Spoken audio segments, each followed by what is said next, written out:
오늘 살펴볼 하나님의 말씀은 요한복음 4장을 찾겠습니다. 요한복음 4장. 요한복음 4장 25절부터 42절까지 살펴볼 건데요. 사마리아 여인의 전도라는 주제와 또 두 번째 영적인 양식이라는 주제로 나누어서 말씀을 드리려고 합니다. 요한복음 강해 설교이기 때문에 단원이 두 단원이 있고 세 단원으로서 이렇게 나누어지는 그런 말씀들이 있어요. 그래서 오늘은 두 단원으로 나누어서 사마리아 여인의 전도라는 주제와 두 번째 영적인 양식이라는 주제로 나누어서 여러분들에게 말씀드리려고 합니다. 먼저 요한복음 4장 25절부터 30절까지 제가 읽겠습니다. 그 여인이 주께 말씀드리기를 나는 그리스도라 하는 메시아가 오실 줄을 아나이다.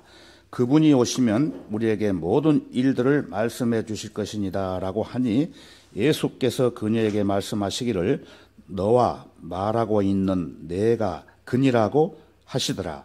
이때 제자들이 돌아와서 주께서 그 여인과 말씀하고 계심을 이상히 여겼으나 무엇을 구하시나이까 혹은 어찌하여 그 여인과 말씀하시나이까 라고 말하는 사람이 아무도 없더라. 그러자 그 여인이 물동이를 버려두고 성읍으로 돌아가서 사람들에게 말하기를 와서 내가 행한 모든 일들을 나에게 말한 그 사람을 보라. 그분이 그리스도가 아닌가라고 하니 그때 사람들이 성읍에서 나와 주께로 오더라. 다 같이 기도드리겠습니다. 이대하시고 거룩하신 주 하나님 아버지, 이 어지러운 세상 중에서도 주님의 귀한 자녀들을 지금 이 시간까지 주님의 품 안에서 안전하게 보호해 주셨다가 영과 진리로 경배될 수 있도록 인도해 주신 그 크신 은혜를 진심으로 감사드립니다. 오늘 우리에게 주시고자 하시는 말씀들을 통해 이 험악한 세상을 살아가는 동안 하나님의 귀한 자녀들로서 부끄럼 없이 온전하게 장성할 수 있도록 필요한 말씀으로 채워주시옵소서. 이 시간에도 어떤 악한 마귀의 공격이 있을지라도 방해받지 않도록 주 성령님께서 우리의 마음과 생각을 주장해 주시기를 원합니다. 이제 곧 공중에 다시 오셔서 우리를 불러주실 주 예수 그리스도의 이름으로 기도했습니다. 아멘.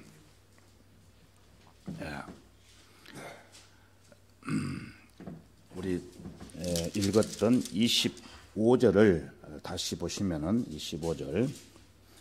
그 여인이 주께 말씀드리기를, 여기에서 보면 그 여인이 나오죠.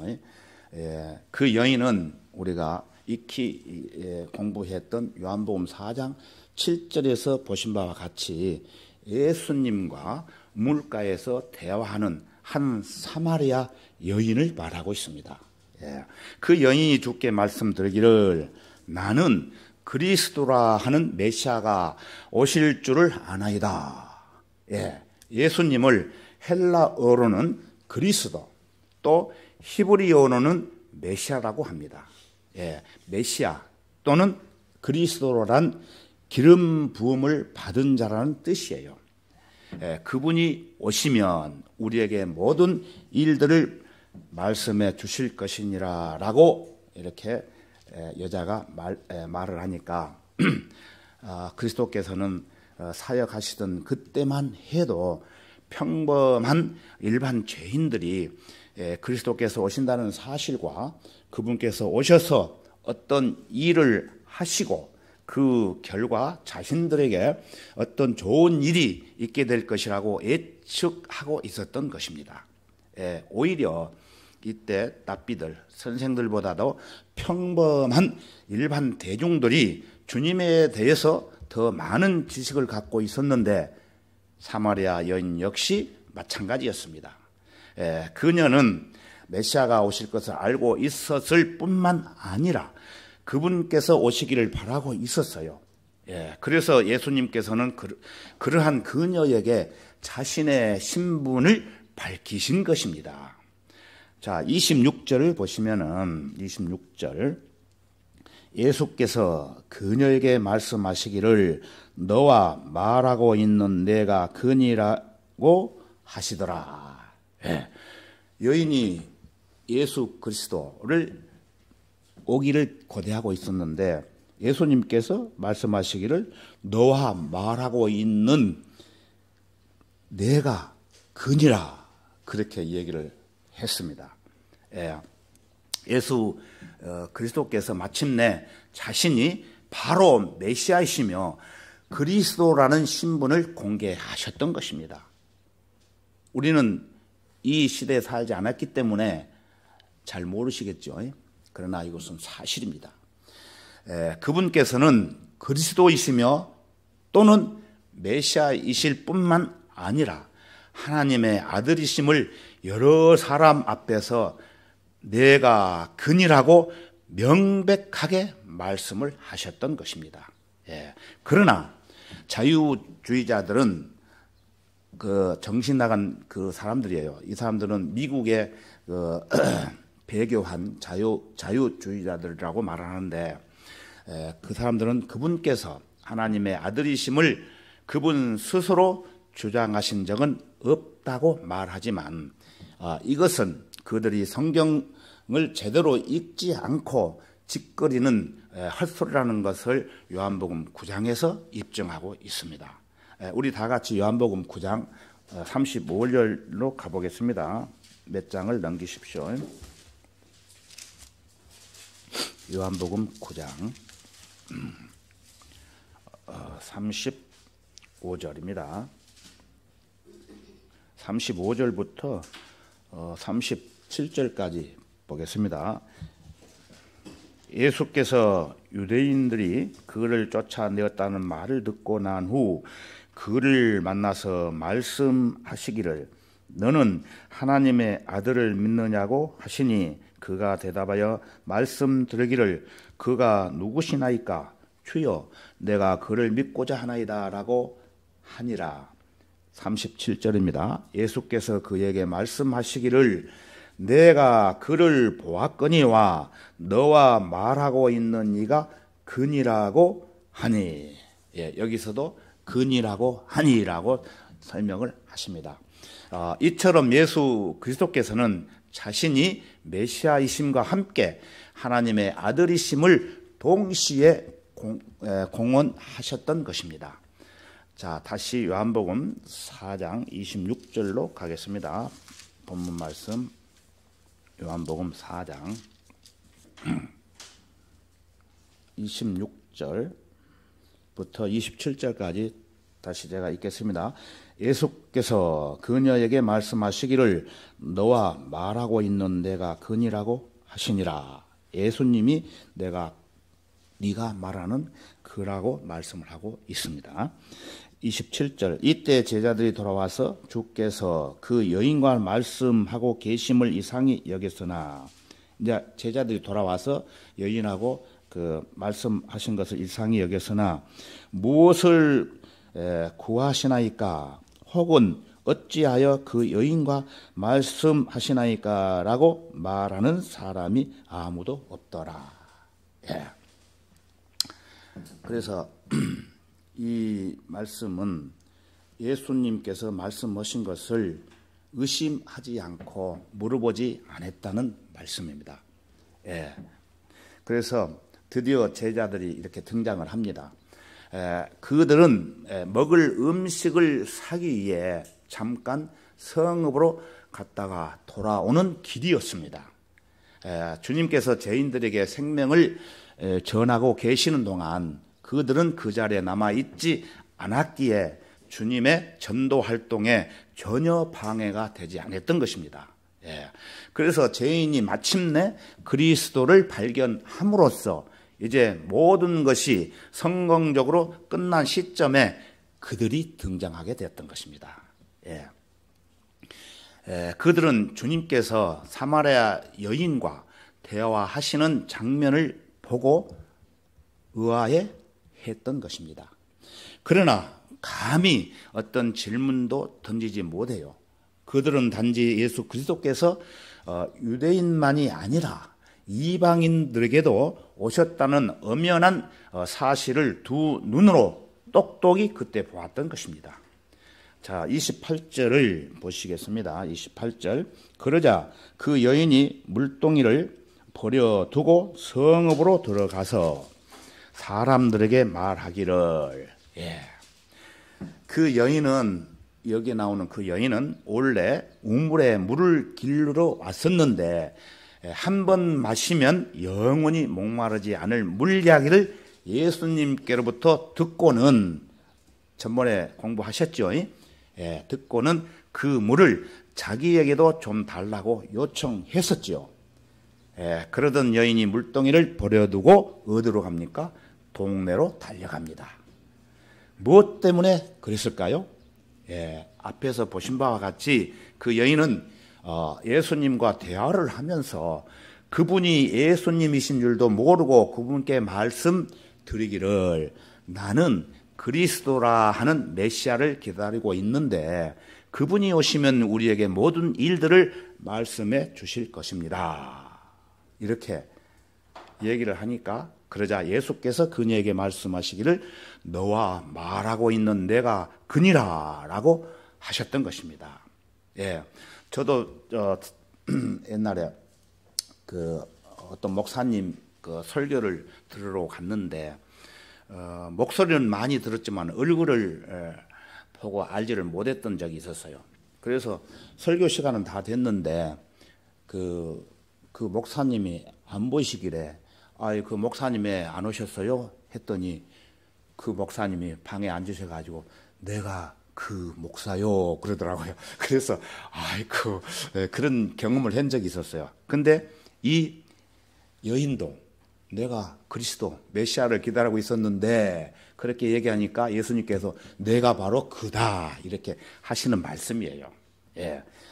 그래서 이 여인이 이 말을 듣고 고대하고 기다렸던 그리스도 메시아를 발견하는 순간 어쩌할 바를 모르고 물을 담아 놓은 물동이를 그냥 버려두고 동네로 달려갔던 것입니다. 이 물동이를 머리에 혹은 어깨에 메고 가게 되면은 빨리 달려갈 수가 없기 때문에 그것을 버려두고 가야 했던 것입니다. 저도 이 말씀을 보면서 옛날에 어렸을 때 우리 어머님이 부엌에서 밥을 지으시면서 물이 없으니까 그럴 때는 집에서 물이 안 나왔잖아요. 그 마을에 공동 샘물에 가서 물을 길러와요. 그러면 물동이를 제가 갖고 짊어지고 이렇게 간 적이 있었는데 이 여인도 마찬가지로 그 물동이를 내버려 두고 얼마나 좋고 저기 했으면은 좋은 소식을 전하기 위해서 그 물동이를 버려두고 갔던 것이에요. 그래서 그녀는 신속하게 움직여야 했을 때 자신의 물동이를 버려둘 만큼 지혜로운 여자였습니다. 우리들도 주님의 일이 급할 때 방해가 되는 모든 것을 그 여인이 버려두는 것처럼 지혜롭게 행해야 되는 것입니다. 이처럼 구원받고 영원한 생명을 얻은 사람은 그 순간 물질적, 즉 육신적인 문제들을 다 잊어버리게 되는 거예요.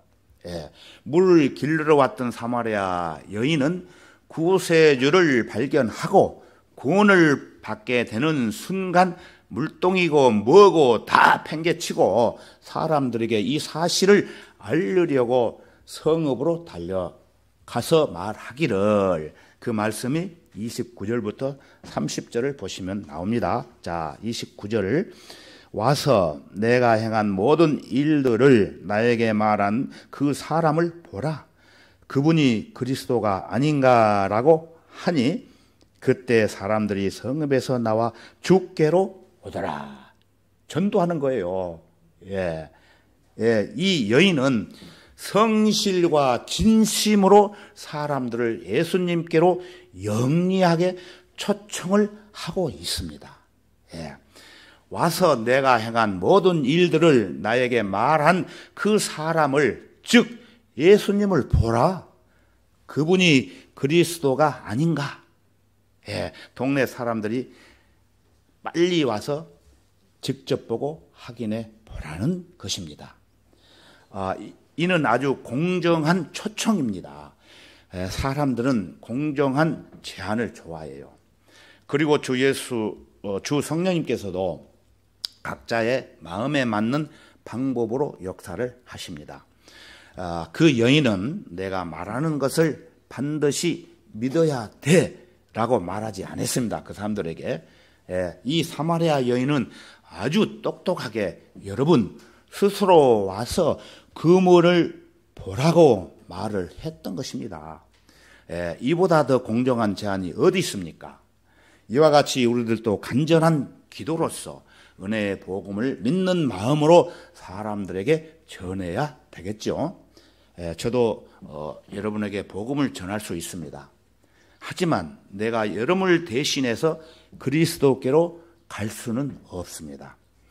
그러나 여러분에게 간청하고 설득하는 것은 나의 몫이며 모든 수단을 동원하여 여러분을 구세주 앞으로 인도하는 것도 나의 몫입니다. 하지만 구세주 앞으로 나오는 것은 여러분 각자의 몫입니다. 제 몫이 아니에요. 정말로 은혜로 말미암아 여러분이 스스로 예수님 앞에 나오기를 간절히 바라야 되는 것입니다. 혹 구원받지 못한 분이 계신다면 예수님 앞에 직접 나와서 회개하고 믿으면 되는 것입니다. 그래서 찬송가 253장에서도 보면은 예수 앞에 나오면 모든 죄 사하고 주의 구원 받아서 편히 쉬겠네. 우리 주만 믿으면 구원함을 받으며 영생 복락멸류관 확실히 받겠네. 여러분 잘 아시죠? 예. 이 세상에서 누구든지 죄를 지으면은 이 세상 법대로 그 대가를 자기 몸소 받아야 됩니다. 그러나 예수님을 믿지 않는 죄는 누구든지 예수 앞에 나아가서 그분을 믿기만 하면 그냥 공짜로 죄 사함을 받는 것입니다. 그런데 이 세상 모든 사람들은 이 쉬운 것을 알지 못해요. 예, 그래서 성경에 말씀하시기를 너희가 믿음으로 말미암아 은혜로 구원을 받았으니 이것이 너희에게서 난 것이 아니요 뭐라고 그랬습니까? 하나님의 선물이라고 하셨습니다. 저도 이 말씀에서 구원을 받았지만은 사마리아 여인의 초청은 그런 면에서 아주 좋은 제안이었다고 말할 수 있는 것입니다. 그 여인이 가서 보라고 말할 수도 있지만 그렇게 말하지 않고 그 사람을 와서 보라고 말했던 것입니다. 유연하게. 이 말은 이런 뜻일 겁니다. 아마도 나와 함께 갑시다. 그 장소에 나도 여러분과 동행하여 길을 인도하겠습니다. 직접. 지금 당장 와서 이 놀라운 분을 한번 보세요. 그분을 보면은 볼수록 더욱 보고 싶어질 것입니다. 예. 이처럼 여러분이 한 혼을 구원하려고 할 때 가라는 방식을 사용하지 말고 오라는 방식을 사용하십시오. 예. 하지만 사람이 나는 그리스도께로 갈 수 없다고 소리치거나 혹은 나는 그리스도께로 가지 않겠어라고 소리치거든 눈물로 그를 바라보며 이렇게 외치십시오. 친구여, 나도 너와 똑같은 죄인일세. 예수님의 보혈밖에는 소망이 없단 말일세. 나의 소원을 한 번만 들어줄 수 없겠는가? 처음이자 마지막으로 자네에게 부탁하네. 우리 함께 같이 가보세. 저는 이러한 마음으로 전에 우리 사촌 형님이 계시는데 예수 믿으라니까 너희들아 잘 믿고 천국 가거라 그랬어요. 그러면서 그 형님은, 사촌 형님은 1년 내내 뭐 한 달에 한두 번씩 제사가 있었어요. 맞선이기 때문에. 그랬는데 제가 이 형님한테 마음 먹고 그랬어요. 제주도에 놀러 오라고 하면은, 놀러 와서 또 말씀 들으라고 하면은 거짓말이 되잖아요. 그래서 솔직하게 얘기를 해서, 형님, 내가 처음이자 마지막으로 형님한테 딱 한 가지 부탁할 소원이 있습니다.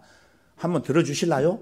그랬더니 들어준대. 왜 그랬냐면은 그때 그 양반이 암이 걸려가지고 죽기 바로 직전에 고생을 하고 있었던지라, 암이 걸리기 전에는 아무리 말해도 듣지 않았는데 암이 걸려가지고 자기 몸이 언제 죽을지 모르니까 내가 얘기했더니 그래, 동생이 말하면 내가 그 소원을 한번 들어줄게.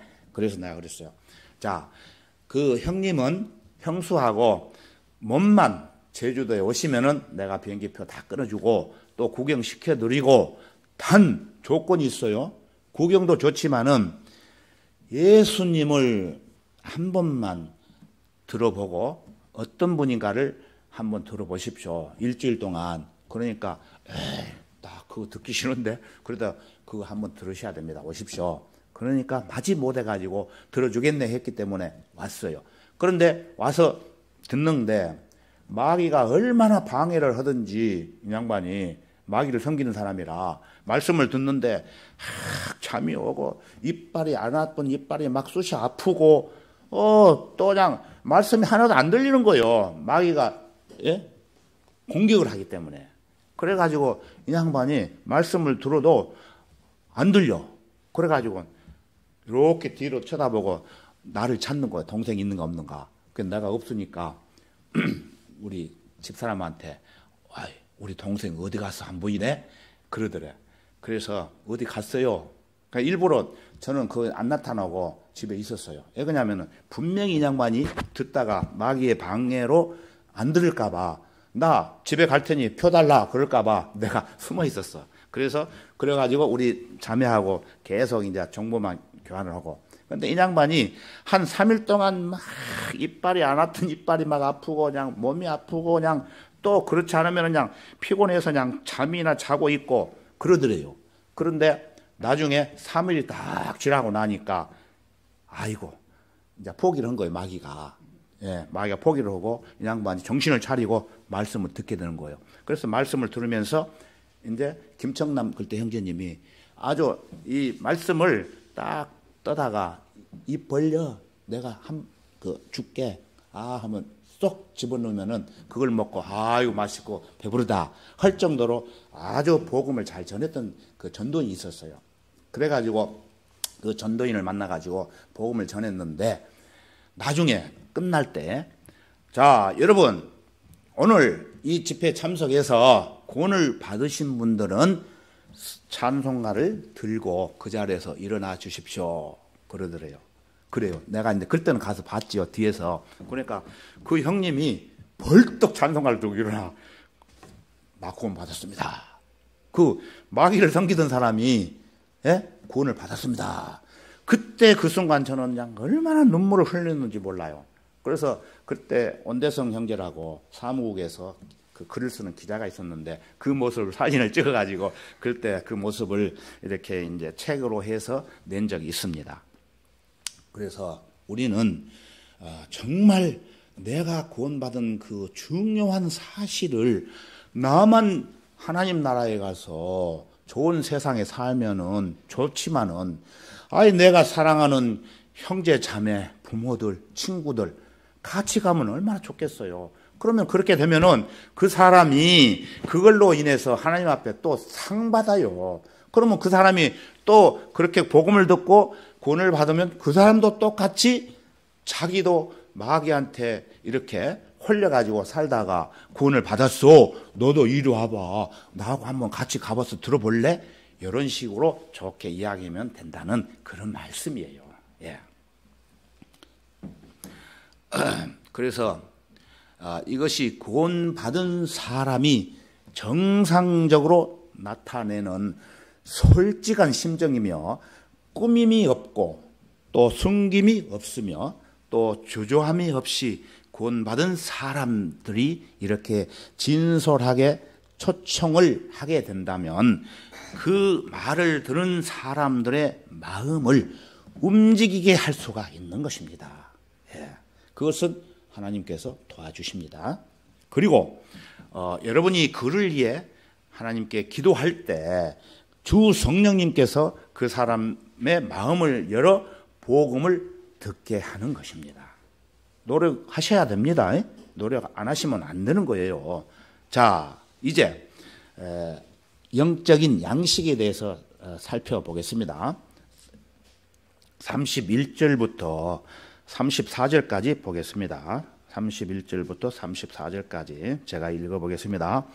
그 사이에 제자들이 주께 간청하여 말씀드리기를 선생님 드소서라고 하더라. 그러나 주께서 그들에게 말씀하시기를 나에게는 너희가 알지 못하는 먹을 음식이 있느니라고 하시니 제자들이 서로 말하기를 누가 주께 드실 것을 가져다 드렸는가라고 하더라. 예수께서 그들에게 말씀하시기를 나의 음식은 나를 보내신 분의 뜻을 행하고 그분의 일을 완성하는 것이라. 예, 제가 보충 설명을 드릴게요. 31절에서 제자들이 주께 간청하여 말씀하기를 선생님 이제 드소서. 제자들은 그분에게 음식을 드셔야 할 필요성을 상기시켰던 것입니다. 먹을 것이 없기 때문에 제자들이 잠깐 마을에 가서 드실 것을 가지고 예수님 앞에 오셔가지고 예수님 드세요 이런 말씀을 하셨던 것이에요. 배가 고프니까. 자기들도 배가 고파서 안 먹었어도 예수님과 함께 먹으려고 왔는데 그 얘기예요. 그들이 주님을 우물 곁에 남겨두고 떠났을 때 주님이 얼마나 피곤하셨던가를 잘 알고 있었습니다. 예. 그러나 피곤하시고 시장하실 줄만 알았던 그리스도께서 제자들이 보는 느낌은 웬일인지 아까와는 가기 전과는 딴판으로 기운이 넘치고 피곤하지도 않으신 것처럼 보였던 것입니다. 제자들이 봤을 때 사마리아 여인에게 물 한 모금을 얻어 마신 것도 아니었던 데다가 그만큼 시간이 흘렸으므로 더욱 시장하시고 피곤하셔야만 했었건만 사정은 딴판이었습니다. 자, 32절을 보시면은 32절 그러나 주께서 그들에게 말씀하시기를 나에게는 너희가 알지 못하는 먹을 음식이 있느니라고 하시니라. 시장하실까봐 얘기를 했는데 이렇게 말씀을 하셨던 것입니다. 예수님께서는 나에게는 너희가 알지 못하는 먹을 음식이 있느니라고 이렇게 말씀하셨어요. 제자들은 그분이 의미하는 바를 전혀 이해하지 못했습니다. 그분이 물 생수에 대해 말씀하실 때 사마리아 여인이 이해를 했습니까? 못했습니까? 이해를 하지 못했던 것처럼 그분의 제자들도 그분이 음식에 대해 말씀하실 때 이해를 하지 못했던 것입니다. 즉 제자들이 알지 못하는 영적인 음식을 예수님께서는 이미 드셨다는 것입니다. 이 음식은 제자들에게 알려지지 않았습니다. 그때까지만 해도. 그래서 인류의 일반적인 무리들은 영적인 음식에 대해 알지 못합니다. 먹는 음식이 아니고 영적인 음식에 대해서 알지 못하고 있습니다. 하지만 제자들은 일반적인 무리들이 아닙니다. 그들은 세상에서 선택된 자들이고 일정 기간을 주님과 함께 보냈던 제자들이었습니다. 그럼에도 불구하고 그들은 영혼에 가해지는 어떤 영향력으로 인해 사람이 힘을 얻어서 육체적인 음식의 결핍에 의한 피로를 이길 수 있다는 생각을 전혀 이해하지 못했던 것입니다. 예, 그들은 아직 주님의 신비 속으로 들어가지를 못했어요. 예, 그분에게는 그들이 알지 못하는 먹을 양식이 있었던 것입니다. 나의 음식은 나를 보내신 이의 뜻을 행하는 것이라고 예수님이 이렇게 말씀을 하셨습니다. 예, 죄인 하나를 구령하여 전도를 하여 거듭나게 해 놓으신 주님께서는 이것이 영적 음식이 되어서 충분한 만족을 얻으시고 더 이상 피곤하거나 시장하시지가 않았던 것입니다. 죄인을 구령하는 일이, 전도하는 일이 이처럼 영적 만족을 가져오는 양식이 될 수가 있는 것입니다. 예. 자, 33절을 보시면은 제자들이 서로 말하기를 누가 주께 드릴 것을 가져다 드렸는가라고 하더라. 예. 그래서 34절에 또 보시면 말씀하시기를 예수께서 그들에게 말씀하시기를 나의 음식은 나를 보내신 분의 뜻을 행하고 그분의 일을 완성하는 것이라. 예. 제자들이 예수님께서 이렇게 말씀을 하시니까 예수님께서 33절에 이렇게 말씀하시니까 34절에서 예수님께서 그들에게 말씀하시기를 나의 음식은 나를 보내신 분의 뜻을 행하고 그분의 일을 완성하시는 것이라고 말씀을 하셨어요. 그래서 하나님의 뜻은 그분의 뜻이었습니다. 수동적인 것이 아니라 능동적으로 그분의 일을 행하시기를 원하셨습니다. 하나님의 일은 전적으로 그분의 일이었기에 그분은 그 일을 안수하기를 원하셨던 것입니다.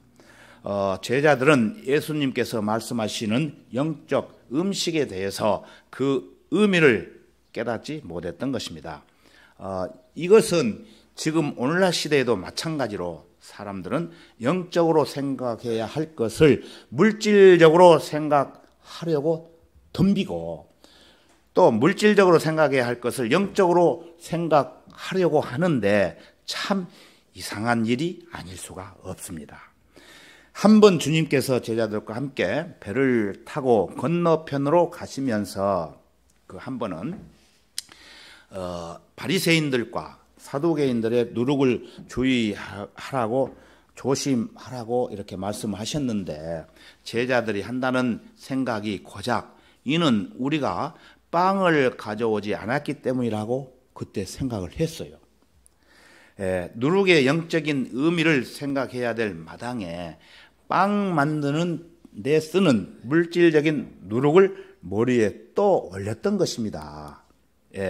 또 언젠가는 한 번은 주님께서 무리들에게 입으로 들어가는 것이 사람을 더럽히는 것이 아니라 입에서 나오는 것이 사람을 더럽히느니라고 말씀을 하셨는데 이 말씀을 듣고 있는 바리새인들이 성이 화가 잔뜩 났다고 제자들이 예수님께 구하면서 자기들도 그게 무슨 뜻인지 이해하지 못한다고 고백을 했습니다. 그들은 이 말씀이 무슨 비유나 되는 것으로 착각했던 것입니다. 그러나 이 말씀은 절대로 비유가 아니라 직설적인 표현입니다.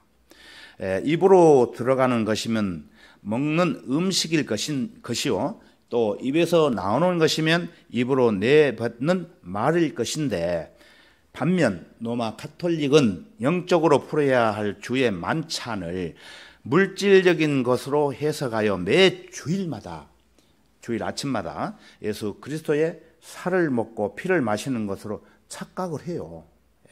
결국 그들은 매 주일마다 예수 그리스도를 반복적으로 살해하는 것이나 다름이 없습니다. 나의 음식은 나를 보내신 분의 뜻을 행하고 그분의 일을 완성하는 것이라. 참으로 대단한 말씀이 아닐 수 없습니다.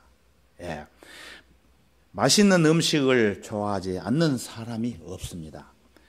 사람이 좋은 음식을 즐기듯 예수님께서는 하나님의 뜻을 행하기를 즐기시며 또 그분의 일을 완성하는 것을 즐기신다고 말씀하십니다. 나를 보내신 분의 뜻이 무엇이고 그분의 일이 과연 무엇일까요? 이에 대해서 예수 그리스도께서는 요한복음 6장에서 직접 설명해 주셨습니다. 시간 관계상 나중에 집에서 읽어보시기 바랍니다. 자, 요한복음 4장 35절에서 38절까지 보겠습니다. 35절에서 38절까지. 너희가 아직도 넉 달이 있어야 추수할 때가 된다고 말하지 아니하느냐? 보라, 내가 너희에게 말하노니 눈을 들어 밭을 보라. 이는 곡식이 추수하도록 이미 하얗게 되었음이라. 또 거두는 사람은 싹을 받고 영원한 생명에 이르는 열매를 모으느니라. 이는 뿌리는 사람과 거두는 사람이 다 함께 즐거워하려 함이라. 이렇듯 한 사람은 심고 한 사람은 거둔다는 그 말이 옳도다. 나는 너희가 일하지 않는 것을 거두게 하려고 너희를 보내었노라. 일은 다른 사람들이 하였고 너희는 그들의 수고에 참여하였느니라 하시더라.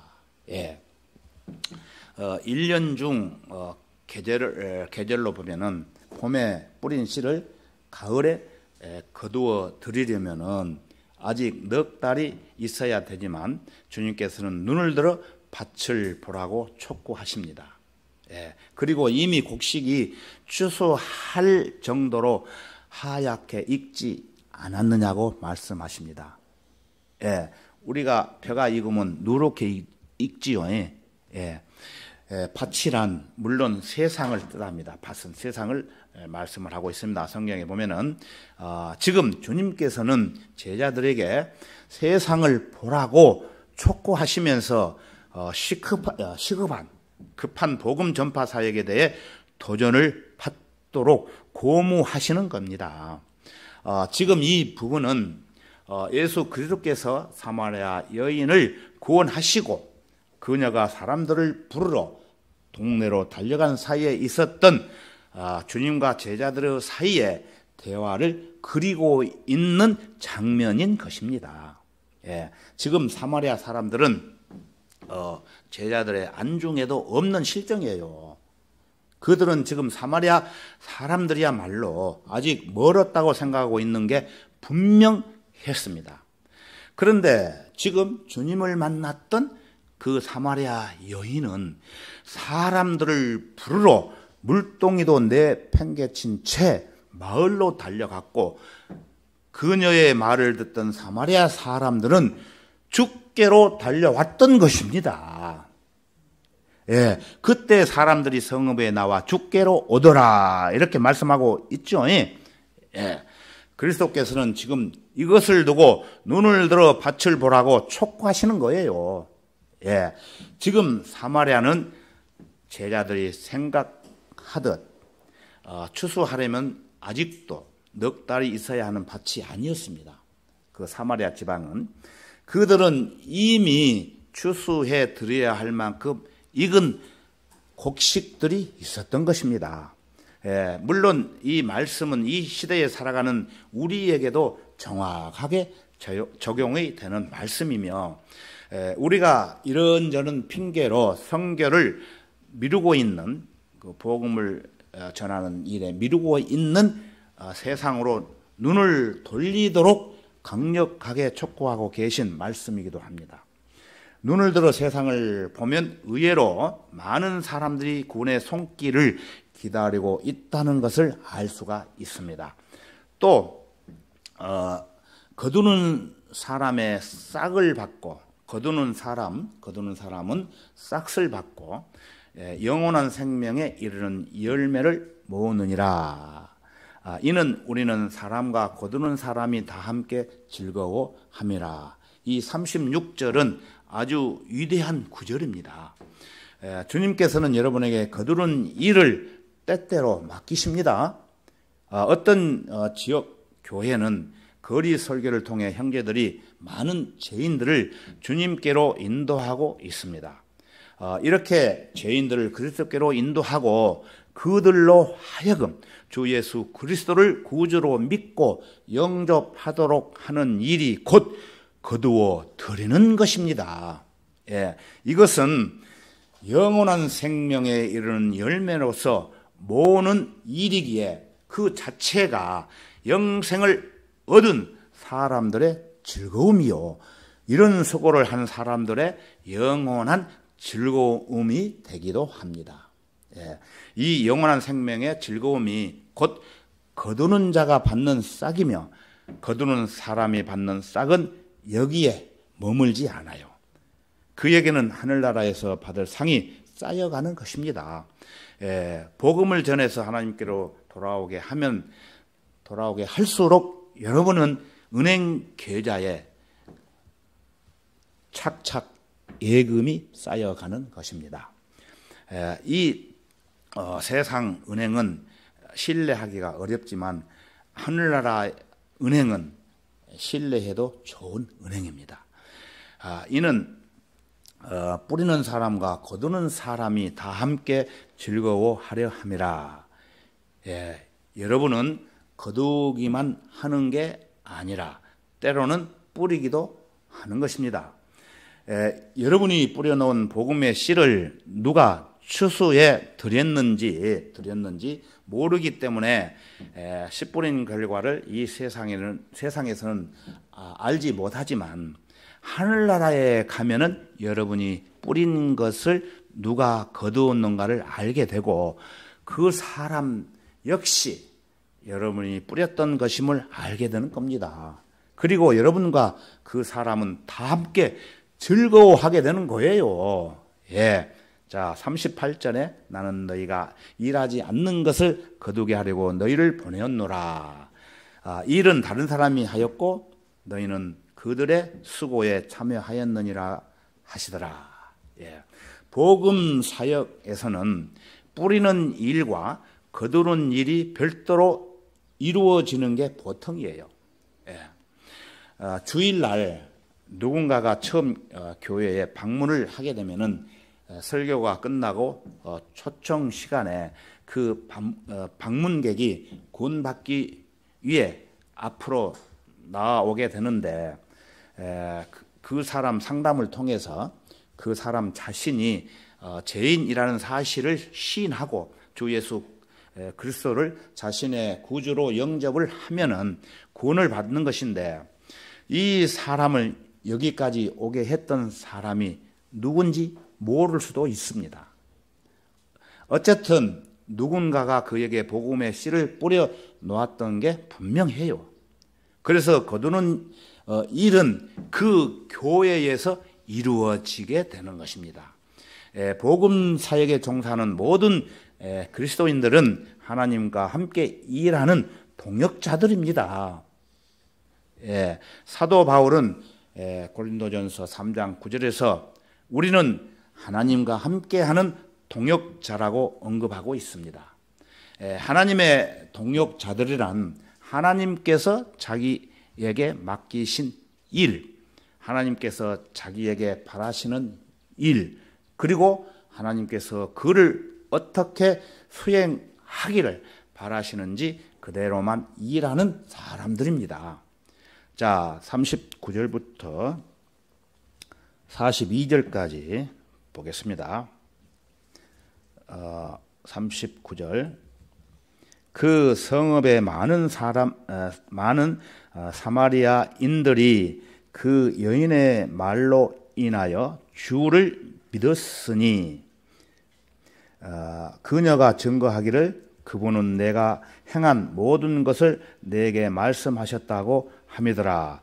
그때 사마리아인들이 주께 와서 자기들과 함께 머무시기를 간청하니 거기서 이틀을 머무시더라. 이틀입니다. 주의 말씀으로 인하여 믿는 사람이 더욱 많아지니, 이틀을 머무시면서 전도를 하시니까 많은 주의 말씀을 인하여 믿는 사람들이 더욱 많아지니, 42절에 사람들이 그 여인에게 말하기를 우리가 믿는 것은 이제는 내 말 때문이 아니라 우리 자신이 들어서 이분이 참으로 그리스도 곧 세상의 구주이심을 알았기 때문이라고 하더라.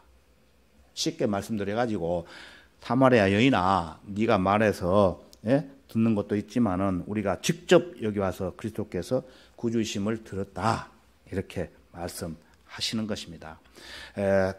그래서 사마리아인들은 이방인들이에요. 이방인들이 그녀가 증거한 이야기를 듣고 주를 믿었으니라고 말씀합니다. 그들은 주님을 직접 본 것도 아니었습니다. 다만 그 여인의 말로 인하여 주님을 믿었던 것입니다. 잠시. 그래서 와서 내가 행한 모든 일들을 나에게 말한 그 사람을 보라. 그분이 그리스도가 아닌가라고 그 여인이 사람들에게 전해 주었던 겁니다. 그 여인도 무슨 영향력 있는 정숙한 기부인도 아닌 보잘것없는 창녀에 불과했습니다. 남편이 몇이 있었어요? 6명 있었어요. 그러나 이방인들은 그 죄인의 증거를 믿고 주님을 영접했습니다. 이들이 바로 지금 이 교회 시대의 우리들이에요. 하나님께서는 위대한 사역을 수행하기 위하여 반드시 위대한 사람들만을 사용하시지 않으십니다. 하나님께서는 사람들로 하여금 위대한 사역을 감당케 하시고 결국 그들을 위대한 사람들이 되게 만드십니다. 하나님의 생각과 방법은 인간의 그것과는 전혀 달라요. 다만 증거하는 사람이 열심히 증거해야 됩니다. 이 사마리아 여인도 아주 열정적으로 열심히 증거했던 것입니다. 물을 길러 왔던 여인은 주님을 발견하는 순간 물동이를 버려두고 성읍으로 달려갔어요. 여러분도 이 여인처럼 할 수 있습니까? 마음에서 자문자답을 해보시기 바랍니다. 그 여인은 구주를 발견하고 그분을 영접하는 순간 그녀는 모든 것을 버려두고 자기를 구원해 주신 주님을 섬기는 일에 뛰어들었고 그분께 영광을 돌렸던 것입니다. 그래서 그녀는 자기가 알고 있는 바를 사람들에게 말했고 자기가 발견한 사실들을 증거했던 겁니다. 그때 사마리아인들이 주께 와서 그들과 함께 머무시기를 간청하니 거기서 이틀을 머무시더라. 예수님이 그 사마리아인들이 가시지 마시고 좀 머물다 가십시오 하니까 이틀을 거기에서 머무르셨다는 말씀이에요. 그녀는 사람들에게 알리는 것만으로 일을 그친 게 아니었어요. 그녀는 사람들을 그리스도께로 데리고 왔습니다. 자, 사마리아인들이 주께 와서 자기들과 함께 머무시기를 간청을 합니다. 그래서 그리스도께서는 거기 이방인들의 마을에서 이틀을 머무셨던 것입니다. 이방인들이 그리스도와 이틀을 함께 있는 이 장면이야말로 2000년간의 교회 시대를 예표하고 있습니다. 예수님이 오시기 지금으로부터 얼마가 되셨죠? 약 2000년이 지났지 않습니까? 이틀이라는 것은 그것을 예표하는 거예요. 주님께서 하루가 천년 같고 천년이 하루 같다고 베드로 후서 3장 8절에서 언급을 하고 계십니다. 이방인들이 구원을 받고 그리스도 안으로 들어오고 그리스도께서 그들 안으로 들어와 사십니다. 이렇게 하기를 벌써 2000년이 지났어요.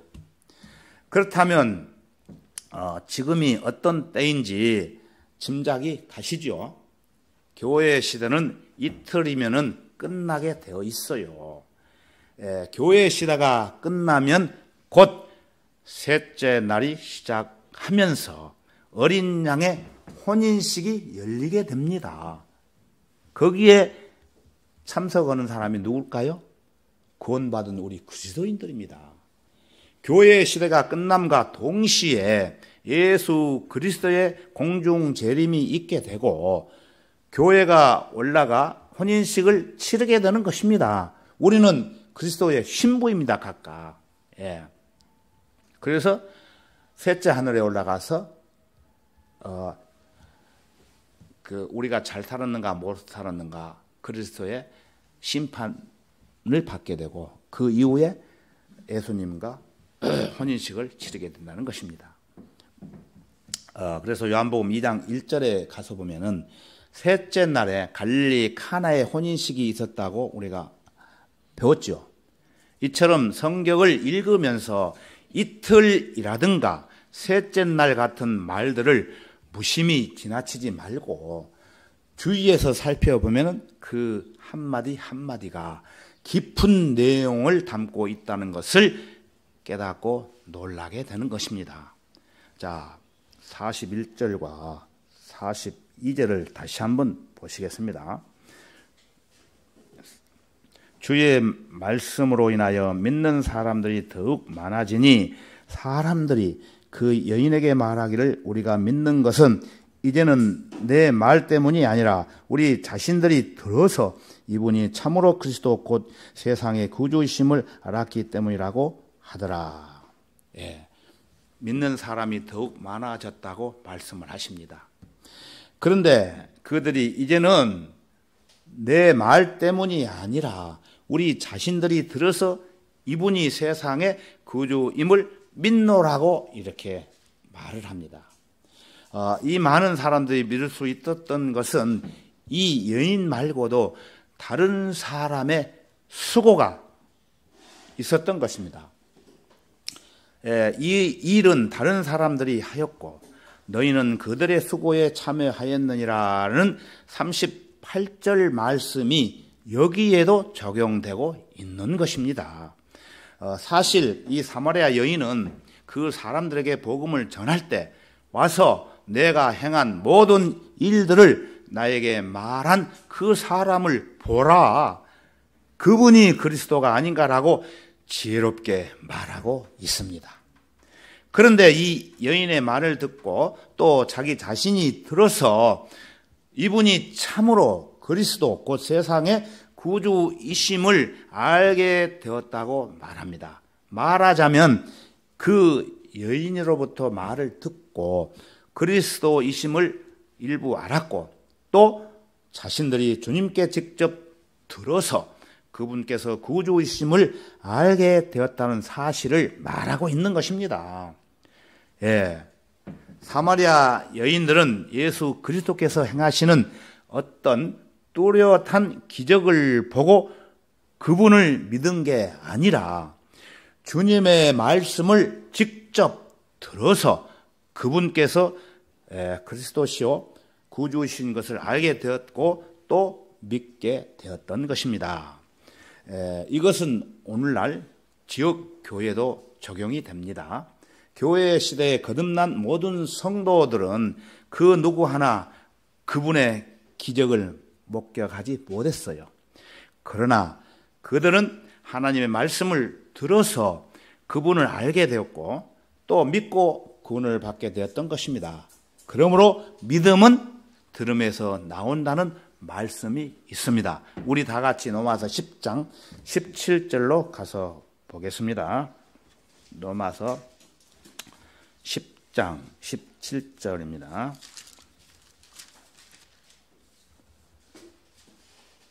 (299페이지입니다) 신약성경 299페이지.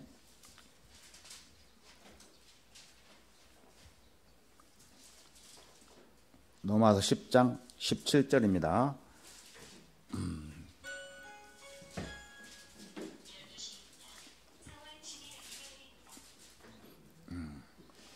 10장 17절입니다. 299페이지예요.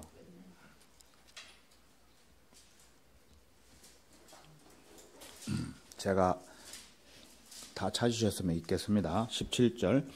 그러므로 믿음은 들음에서 나오며 들음은 하나님의 말씀에 의해서니라. 여러분 이거 외우셔야 돼요. 예. 이 구절의 정확한 의미는 믿음은 들음에서 나옵니다. 예. 그리고 들음은 하나님의 말씀에서 나온다는 것입니다.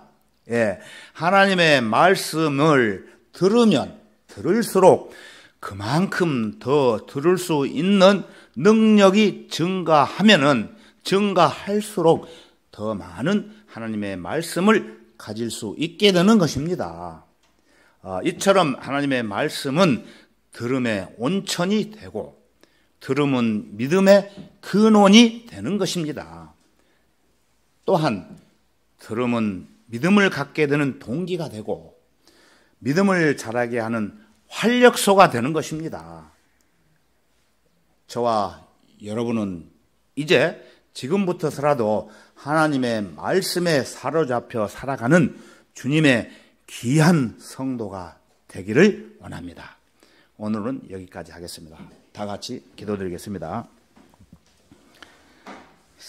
사랑과 은혜가 충만하신 주 하나님 아버지 감사합니다. 오늘 요한복음 4장을 통해 우리가 알아야 될 하나님의 말씀들을 오늘 풍성히 채워주심을 더욱 감사합니다. 특히 믿음은 들음에서 나오며 들음은 하나님의 말씀에서 나온다는 사실을 한 번 더 알게 되었습니다. 이 말씀을 우리 마음속에 아로 새겨서 주님 다시 오시는 그날까지 하나님의 자녀로서 부정함이 없도록 신앙생활을 영위할 수 있도록 도와주시옵소서. 언제나 저희들을 항상 사랑해 주시고 보호해 주시는 주 예수 그리스도의 이름으로 기도드렸습니다. 아멘. 우리 찬송가 아까 불렀던 270장 가사를 의미하면서 다시 한번 불러보겠습니다. 목마른 자들아 이리 오라. 찬송가 270장입니다. 270장.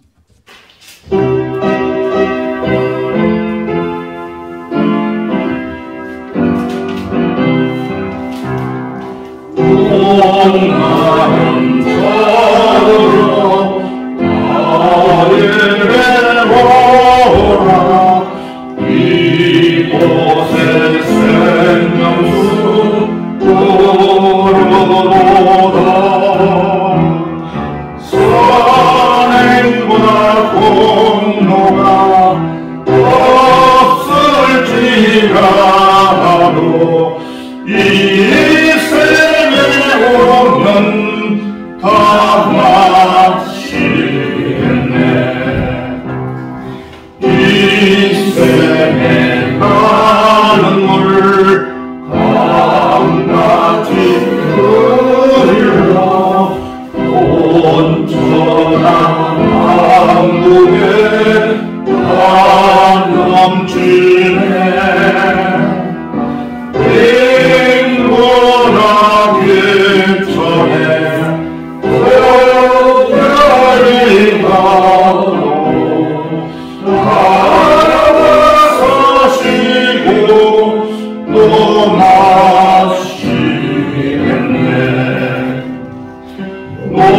놀랍다 그 생물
오전 예배를 모두 마치겠습니다.